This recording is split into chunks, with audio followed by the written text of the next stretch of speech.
మీకందరికీ మన ప్రభు అయిన యేసుక్రీస్తు ప్రశస్త నామములో ఈ యొక్క ఆదివారపు శుభములు కలుగునుగాక. అంత బాగున్నారు కదా?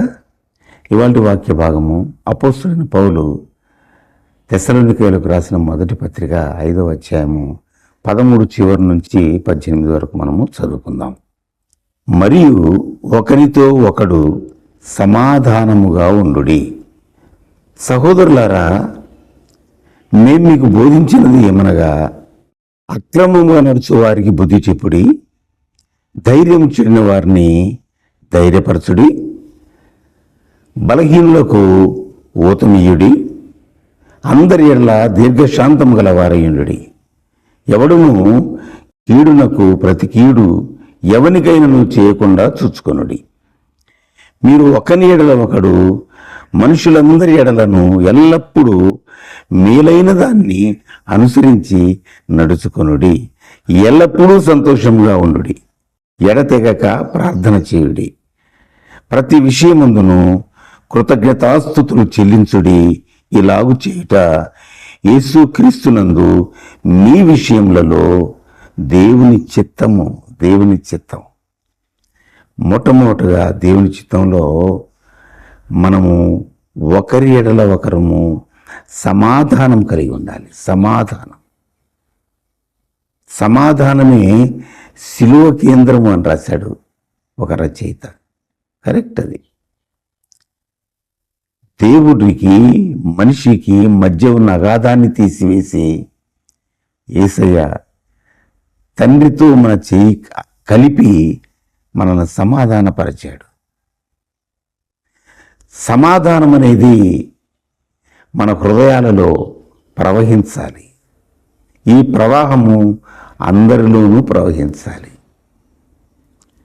సమాధానం లేని చోట సమాధానం అని చెప్పేవాళ్ళు ఉన్నారట. వారికి శ్రమ అంటాడు ప్రభు. కాబట్టి సమాధానం అనేది మన హృదయాలలో ఉన్నదా, మన గృహాలలో ఉన్నదా, మన కుటుంబాలలో ఉన్నదా? సమాజాన్ని ప్రక్కన పెట్టేద్దాం. ఈ ఉదయకాలంలో మన కుటుంబంలో సమాధానం ఉందా? ప్రారంభంలోనే కుటుంబం అల్లకల్లోలమైపోతుందా? సమాధానము కలిగించేవాడు సమాధానకర్త అయిన దేవుడు. మనకు ఆందోళన కలిగించేవాడు అపవాది ఉన్నాడని మనము జాగ్రత్తగా ఆలోచించేసి గ్రహించాలి. అక్రమముగా నడుచు వారికి బుద్ధి చెప్పమన్నాడు. అక్రమంగా నడిచే వారికి సమాధానం ఎక్కడ ఉంటుంది? వానికి బుద్ధి ఎవరు చెప్పగలరు? క్రమముగా సక్రమముగా దేవునితో సమాధానం కలిగి ఉన్న వాళ్ళు మాత్రమే ఆ విధంగా చేయగలరు. మరొక మాట, ధైర్యము చెడిన వారిని ధైర్యపరచుడి. ఇది దేవుని బిడ్డల యొక్క ఆలోచన అయి ఉండాలి. ఈ లోకంలో, ఈ సమాజంలో అనేక మంది ధైర్యం చెడి కృంగిపోతున్నారు. వారిని ధైర్యపరిచే వాళ్ళు ఎవరు లేరు.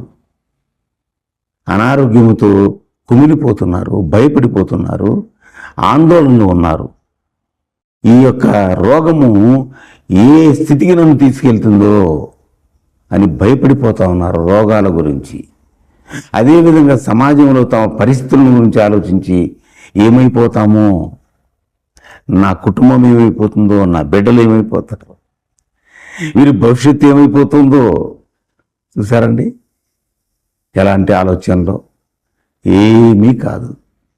యేసున్నాడు, ఆయన అన్నీ సరిచేస్తాడు.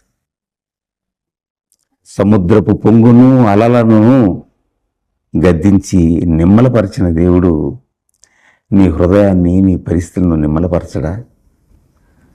అంత గొప్ప దేవుడిని నువ్వు కలిగి ఉన్నావా? ఉంటే ఆందోళన తీసేసేసుకో, నిన్ను సరిచేసుకో. సమాధానం ఎందుకు ఉండట్లేదు నీలో? ఆలోచించి శత్రువును సైతం ప్రేమించమన్న ప్రభువు మాటలు మనం మర్చిపోకూడదు కదా.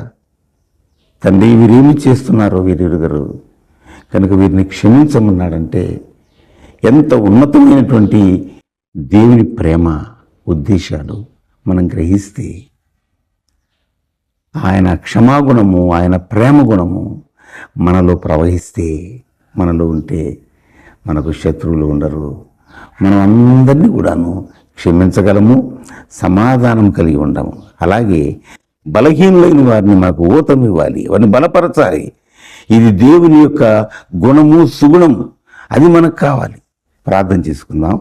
పరిశుద్ధుడా, ఈ కొద్ది మాటలు బిడ్డల హృదయాల్లో, జీవితాల్లో నింపి ఫలింపచేసి సమాధానంతో వీరిని హృదయాలను నింపమని, నీ నామానికి మహిమ తెచ్చుకోమని, కుటుంబాలకు నెమ్మది దయచేయమని, నీకే మహిమ, ఘనత, ప్రభావాలు చెల్లిస్తూ సమాధానకర్త అయిన, అధిపతి అయిన యేసు నామములో ప్రార్థిస్తున్నాం తండ్రి.